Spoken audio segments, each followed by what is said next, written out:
Dear colleagues, to all users of the Linguistic Landscape Bibliography, hey there. Hello and Happy New Year. Today is January 4th, 2021, and I'm happy to say that in the last month, with the help of my research assistants, I have been able to update the Linguistic Landscape Bibliography on Zotero with over 125 new entries, mostly from 2019 and 2020, as well as some items from earlier years. While I'm here, I'd like to give you a brief tour of the Linguistic Landscape Bibliography and tell you a little bit more about it so that you can get as much out of its features as possible. First, anyone can access the group library for free without registering in Zotero or requesting to be a member of the Linguistic Landscape Bibliography group. From the group homepage, simply click on Group Library, and there you'll be able to access all of the items. Right now it says 1024. I have about 20 more items that I need to add in the next day or so, but those will be there shortly. Sorting and browsing using the item type folders or the location folders is very simple. The search box will be limited to whatever folder you have highlighted. Simply click on, you can either highlight the entire bibliography or you can expand the publication type folders and limit it to authored books or book sections, the chapters in edited collections, a list of edited collections, dissertations and theses, and journal articles, or you can simply search all of them. So for example, if we limited it to Mexico, by clicking on the window icon, you can change the information categories that you want to see and use for alphabetical and numeric sorting. Let me broaden my search term here. And instead of a name, let's do semiotics. And from there, if I want to change the categories of information that are listed, I can click on the little window box. And the default is, I think the default is creator, date, and date added. I usually deselect date added, and I add in publication title and publisher. And you can also change the order. You can drag the heading of the column to a different location, and you can, if you want, you can have the order creator, date, and title. And by clicking on the top of the heading, you can change the sorting, whether it's alphabetical A to Z or numerical. If you click on a location, your search will be limited to that area. You could limit it to Asia, Asia and English, and there are 42 items. Keep in mind that on the browser version of Zotero, the search box contains title, creator, and year, or title, creator, year in full text. However, we don't have full text on the Zotero bibliography. So if you're doing the searches in the browser version of Zotero, it will not include the abstracts. That's one reason why I highly recommend that you become a group member and you can download the Zotero desktop app, and then you will have access to the entire Linguistic Landscape Bibliography, online and offline, and you can search all of the abstracts. But I'll talk more about that in a minute. It's important to note here that each subfolder is contained in its parent folders. I place each item in its location folder based on the title, abstract, and sometimes skimming the article to see if data was collected from a specific geographical area. I copy items that include data from more than one place to any of the relevant folder where data was collected from.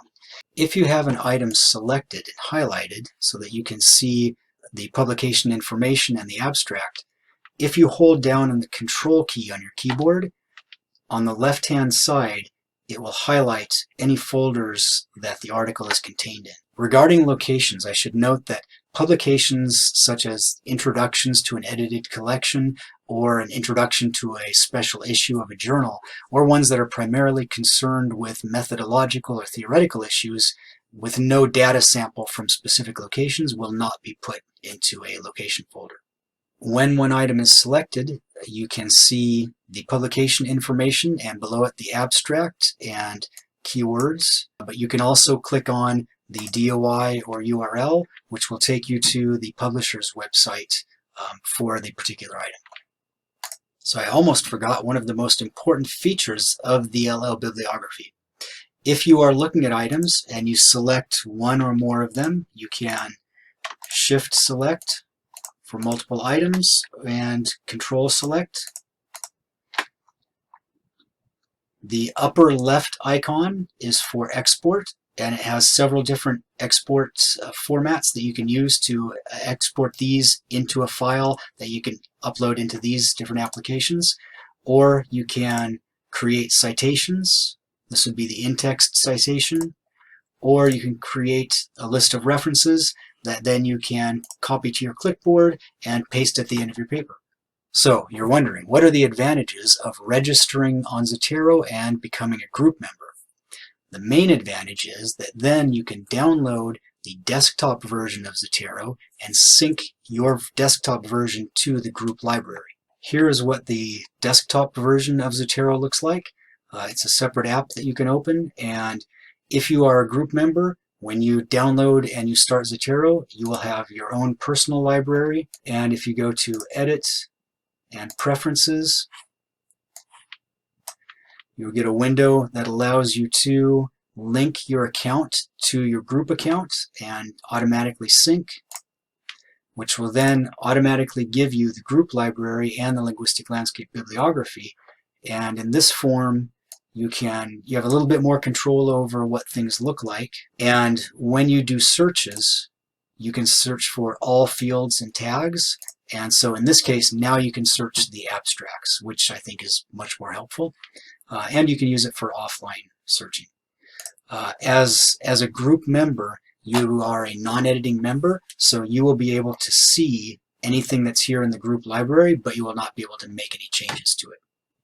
Unfortunately, we have no way to track how many people use the LLBibUpdate on Zotero. Trust me, I've contacted the Zotero developers, and it's simply not possible to track page views for the group homepage or the group library. But if you register and request to be in the group, we do have a better idea of how many people are using it. I say we. Let me explain. Back in 2010, while I was working on a Linguistic Landscapes paper, I realized that it would be helpful for this exponentially growing field if an online bibliography were created. So I set to work compiling, at that point, around 100 references up through 2009, and I posted them on a very simple HTML page hosted at my institution, Western Oregon University. Over the next year or so, with the help of Dirk Gorder and his collection of references, within a couple of years, Dirk and I had over 200 items. As the LLBibUpdate grew, I moved the entire collection to Zotero to improve usability. And over the years, Dirk has served as the official group owner, his role being to approve new member requests. I'm very fortunate to have annual funding through one or two institutional grants from my institution to hire a research assistant to help me search for new linguistic landscape items, evaluate the audio alerts that we use, and to create the new entries that I then edit and upload to the group library and place them into their appropriate item type and location folders. So, the exclusive we is me, Dirk Gorder, and my research assistants who create and update the bibliography and moderate the group. But the inclusive we is all of us who are interested in linguistic landscape studies. Thank you to Dirk and to the LL scholars from all over the world who have emailed me to provide additional references. And thank you to everyone who shares the link to the LLBibUpdate so that as many researchers and students as possible know about it and can use it. 2020 was a challenging year, but if you sort the LLBibUpdate by year and browse through the amazing variety of approaches to the linguistic landscape that have been published in 2020, you will find encouragement. I know how hard it is to find time to read outside of what is essential to any current project or class you're working on, but I hope you can take a break now and then and browse what's new, whether it's from a well-known writer or a researcher you've never heard of. There have now been linguistic landscape studies published that draw data from 112 different countries. So happy New Year, and happy linguistic, semiotic, geosemiotic, and multimodal landscaping, and schoolscaping. soundscaping, smellscaping, skinscaping, onlinescaping, cityscaping, countryscaping, goatscaping, scapegoating, translanguaging, discursively constructed indexing of multilingual and multicultural linguistic repertoires and ideologies, ethno-linguistic vitality, policies, hegemonies, identities, minority rights, protests, monuments, mobility, LGBTQ inclusivity, language teaching, diachronicity, assemblages, statistics, ethnography. Best of luck in your study of the signs that turn physical spaces into the places where we live.